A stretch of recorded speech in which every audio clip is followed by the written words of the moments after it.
Assalamualaikum warahmatullahi wabarakatuh. Alhamdulillah alamin. Assalatu wassalamu ala asyrafil anbiya wal mursalin. Sayyidina wa nabiyina Muhammadin wa ala alihi wa sahbihi ajmain amma ba'du. Alhamdulillah. Gimana kabarnya para pemirsa Khilafah News yang dirahmati oleh Allah? Insya Allah baik-baik saja. Jumpa lagi dengan program kesayangan kita, Kabar Petang. Hari ini Sabtu 26 November 2022. Kita akan membahas tema-tema terkini dengan narasumber yang kredibel, tentu saja dari sudut pandang Islam. Inilah Kabar Petang selengkapnya.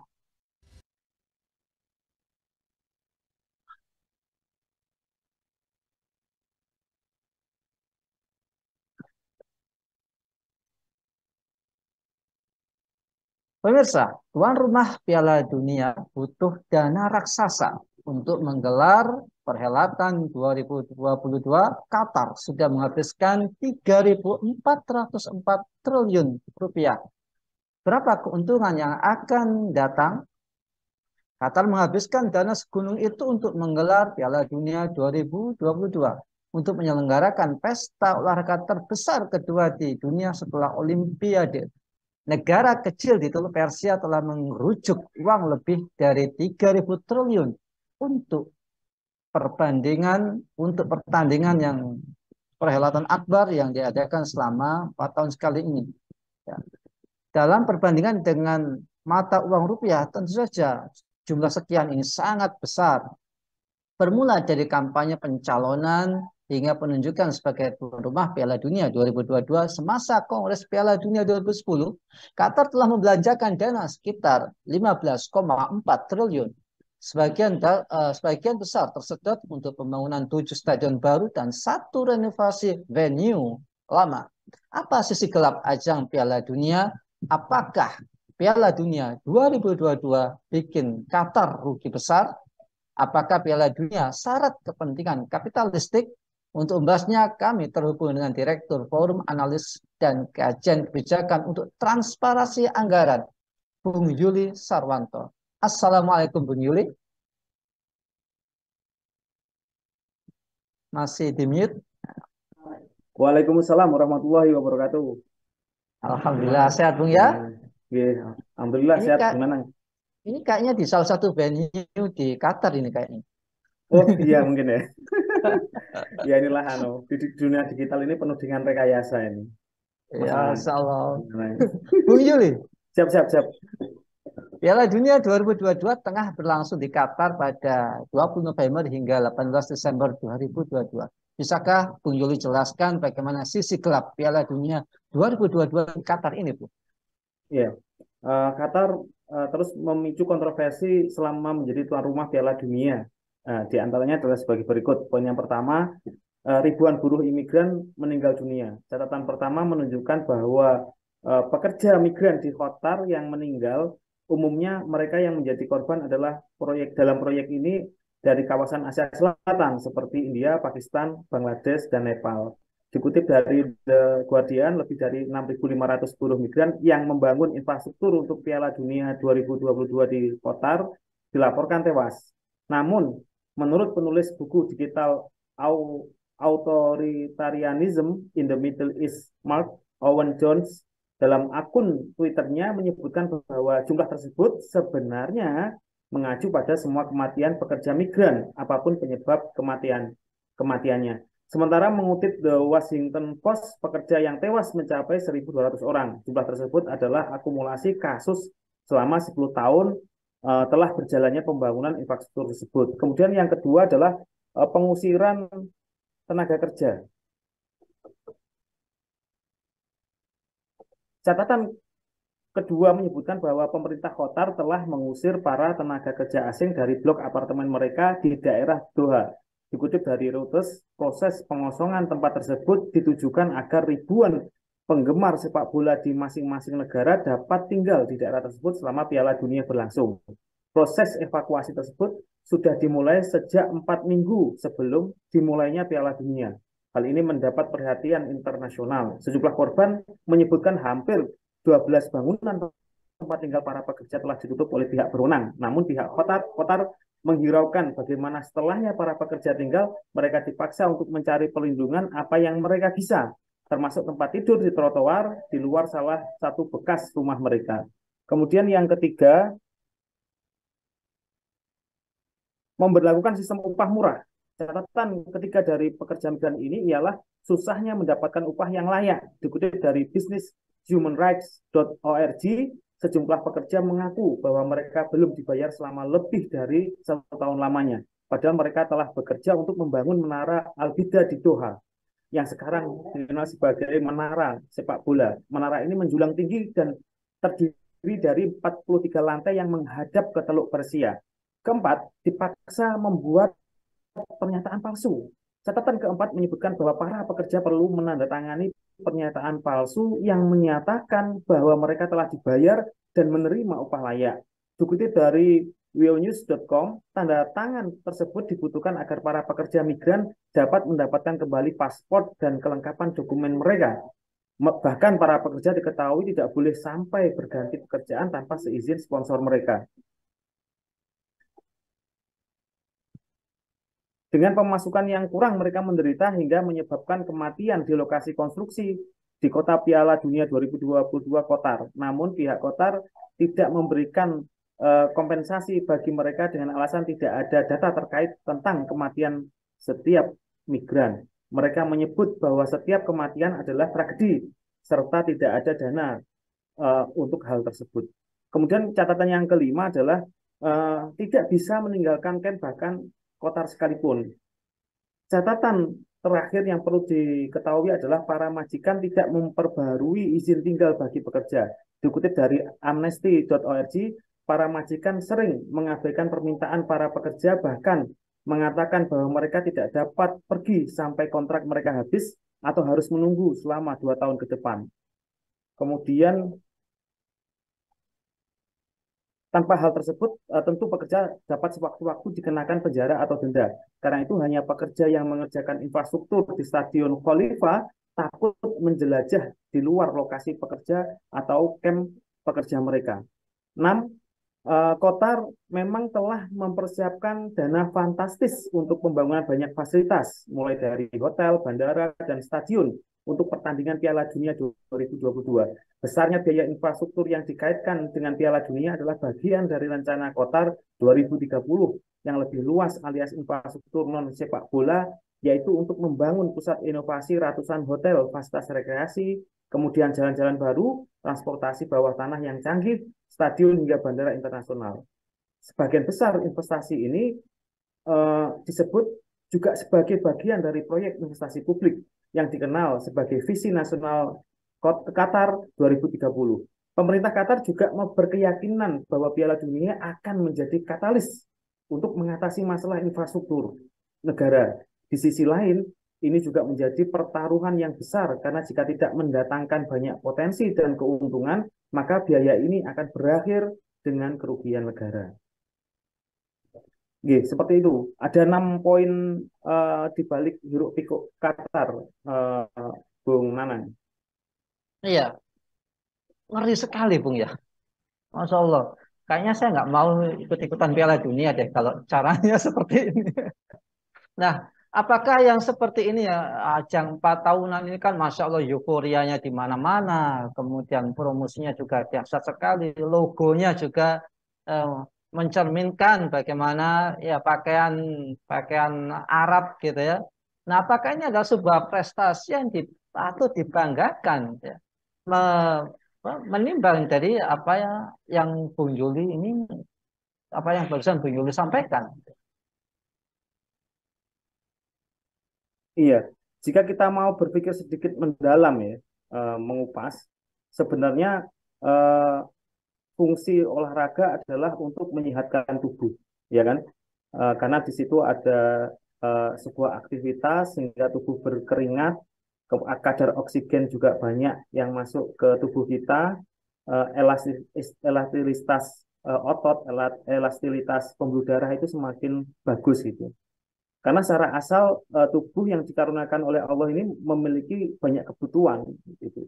Di antaranya ya olahraga itu sendiri. Hanya saja memang kita hidup di era kapitalis ya, sehingga fungsi olahraga sebagai penyehat tubuh ini sudah bergeser jauh. Sepak bola bukan lagi sekedar olahraga atau hobi, tapi menjadi ajang bisnis. Bukan hanya ajang bisnis, ini juga menjadi ajang taruhan hingga ajang permusuhan antar supporter yang berbuntut tawuran. Ini sudah kita saksikan sendiri ya, generasi muda kita ini terpecah belah karena sepak bola. Jadi yang fanatik klub A, klub B itu kadang bermusuh-musuhan, walaupun ada juga yang bergabung gitu ya.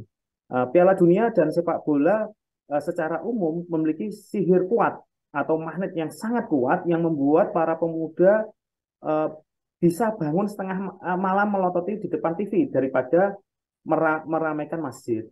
Sepak bola juga eh, paling sakral sampai channel-channel televisi pun menayangkan secara live. Dan ironisnya, negara memfasilitasi dan menggaji timnas beserta pelatihnya dari uang rakyat atau uang pajak gitu ya. Perusahaan kopi, rokok, airline, sepatu, olahraga, dan lain-lain berebut untuk menjadi sponsor. Bahkan pemain sepak bola dipuja, diekspos kehidupan pribadinya hingga para supporter lebih mengenal bintang bola pujaan daripada Rasulullah SAW. Yel-yel dan lagu-lagu kebangsaan tim kesayangan lebih mereka hafal dari juz amma gitu.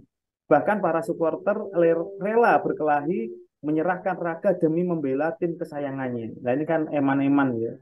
Uh, bukan kalau mati bukan mati syahid tapi kan mati sangit itu.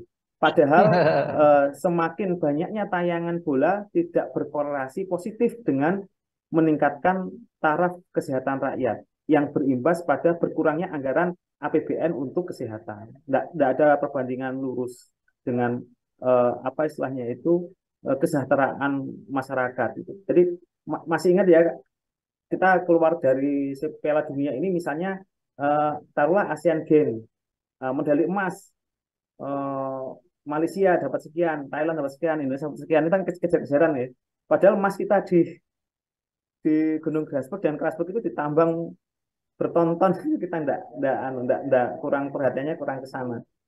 Jadi hanya untuk sekeping emas luar biasa ya kita semuanya euforia. Tapi untuk emas tambang yang jumlahnya sangat banyak kita nggak begitu perhatian ini kan juga perlu kita kritisi ya sebagai bahan renungan. Gitu. Dan padahal semakin banyaknya tayangan bola itu tidak berkorelasi positif dengan hal-hal yang lain sebetulnya. Walaupun memang eh, sepak bola itu juga menjadi wasilah ya, menjadi wasilah bagi kita bugar. Tapi apabila itu mengandung unsur-unsur yang lain, misalnya ya unsur judi, taruhan dan sebagainya, tentu itu tidak diperbolehkan. Seperti itu, Bung Nanang. Iya, jadi Piala Dunia tidak berkorelasi terhadap peningkatan ekonomi, kemudian prestasi, gitu ya. Nah, Ya, jadi Qatar ini bisa dikatakan apa? Bisa dikatakan ketika mereka menggelar perhelatan akbar ini, mereka ini rugi besar gitu ya. Ya, secara ekonomi maupun ya itu tadi secara moral, akhlak dan sebagainya, Bu. iya. Bagi kebanyakan orang, kapitalisme adalah wujud paham yang buruk. Bentuk-bentuk perbudakan yang ada di bumi ini identik dengan kaum kapitalis. Ruang publik beranggapan bahwa kapitalis selalu berorientasi pada penindasan inhumanis, tidak adil, dan cuma meraup keuntungan sendiri. Pokoknya ya seperti itulah, rakus gitu ya. Namun tetap saja, baik atau buruk, sikap kapitalis sulit terlepas dari kehidupan manusia. Kapitalisme juga berlaku di industri sepak bola, Bung Nanang. Dalam sebuah klub, banyak individu yang terlibat kerajaan bisnis ini sangat menjanjikan. Itulah sebabnya pengusaha di bidang lain menanamkan saham pada klub-klub sepak bola. Pengusaha kaya raya dunia misalnya Roman Abramovich atau Abramovich. Syekh Mansur adalah sebagian contoh pebisnis sukses dalam ranah ini. Mereka berdua juga menyulap Chelsea dan uh, Manchester City jadi klub hebat yang dipenuhi pemain bintang. Pebisnis lokal ada Erick Thohir, Inter Milan dan DC United dan Ustadz Yusuf Mansur, Lesia Hidens ya. Kemudian walau keduanya hanya memegang sebagian saham klub, lantas jika mereka merupakan antagonis dalam praktek kapitalis dunia sepak bola, siapa yang paling merugi? Nah, begitu pula seperti perusahaan pada umumnya, baik sekali bagian-bagian yang terdapat di tubuh klub dari mulai pemilik ya, baik banyak sekali maksudnya ya, banyak sekali bagian-bagian yang terdapat di tubuh klub dari mulai pemilik hingga tukang sapu, namun yang kita tahu pemain dan staf kepelatihan semacam punya job desk khusus gitu ya. Tugas mereka lebih besar dibandingkan bidang-bidang lain. Sayangnya, tindak tanduk kapitalisme tidak mampu menjamin kemaslahatan mereka, meskipun dari segi finansialnya pekerjaan ini menjanjikan. Nah, lebih parah lagi di Indonesia, banyak pemain dan pelatih hidupnya terbengkalai setelah keterlibatannya dalam sepak bola terakhir. Satu contoh misalnya paling menyedihkan ialah Alex Pulalo, mantan gelandang hebat asli pribumi ini hidupnya berada di titik nadir setelah tidak berkarir di sepak bola.